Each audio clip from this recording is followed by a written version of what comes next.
તો ભાઈ તાજેતરમાં મહારાષ્ટ્રની અંદર મરાઠા લોકોનો ભાષાને લઈને બહુ મોટે પાયે વિરોધ ચાલે છે. હમણાં થોડા દિવસ પહેલા જ એક વિડીયો વાયરલ થયો હતો જેમાં તમે જોયું હશે કે એ લોકોએ ગુજરાતી ઉપર હુમલો કરે છે ભાઈ, કેમ કે એ ગુજરાતી વ્યક્તિએ મરાઠી ભાષા બોલવાની ના પાડી અને હાલમાં જ એક બીજા ગુજરાતી હોટલના માલિકની હોટલ ઉપર પથ્થરમારો કર્યો.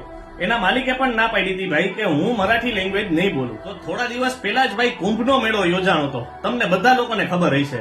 તો હવે ત્યાં દેશ વિદેશના બધા લોકો સ્નાન કરવા માટે આવ્યા હતા.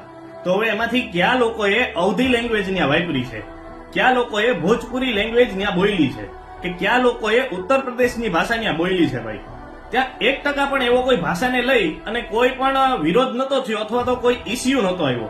તો એ છતાં પણ મહારાષ્ટ્રમાં આવી ભાષાને લઈ અને હું કરવા ખોટો વિરોધ કરવામાં આવે છે. આપણે જોઈએ કે ભાઈ તમામ બોલીવુડની ફિલ્મો બને છે તો એ હિન્દીમાં શું કરવા બનાવવામાં આવે છે, એને શું કરવા મરાઠીમાં નથી બનાવવામાં આવતી ભાઈ.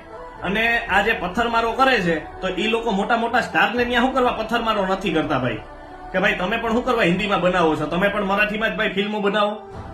પથ્થરમારો અને હુમલો ત્યાં જ કરવામાં આવે છે ભાઈ કે જ્યાં કોઈ નાનો માણસ બીજા સ્ટેટમાંથી 2 પૈસા કમાવા મહારાષ્ટ્રમાં આવ્યો હોય, મજૂરી કરવા મહારાષ્ટ્રમાં આવ્યો હોય, તો ભાઈ એ લોકોને શું કરવા ભાષાને લઈને ખોટા હેરાન કરવામાં આવે છે. તો ભાઈ આવા ભાષાના મુદ્દાઓ જોઈ ને મને એવું લાગે છે કે ભાઈ એક હિન્દુ જ બીજા હિન્દુનો દુશ્મન છે અત્યારે.